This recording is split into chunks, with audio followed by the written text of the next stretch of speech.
এতদিন আমরা একটা কথা বলতাম, উইন্ডোজ প্রোডাকশন হাউস এমন একটা প্রোডাকশন হাউস যেটা কিন্তু বাঙালির নার্ভটাকে ধরতে জানে, তাই তাদের কোনো সিনেমা তেমনভাবে ফ্লপ নেই। এবারে কিন্তু উইন্ডোজ প্রোডাকশনের সঙ্গে টক্কর দেওয়ার জন্য তৈরি হয়ে গেছে আরও একটা প্রোডাকশন হাউস। কোনটা জানেন? দেব এন্টারটেনমেন্ট ভেঞ্চার্স। আমি কেন বলছি এই কথাটা বলুন তো?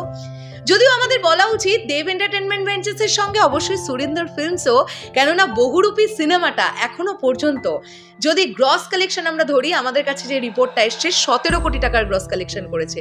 যদি নেট ধরি 14 কোটি টাকার নেট কালেকশন হয়েছে।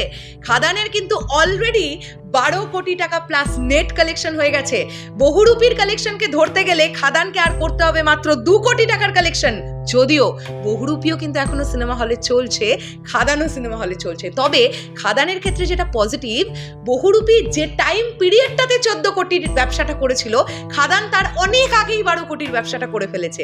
তাহলে আপনাদের কি মনে হচ্ছে বহুরূপীর কালেকশনকে কি বিট করে দিতে পারবে খাদান? সেটা কমেন্ট করে জানান।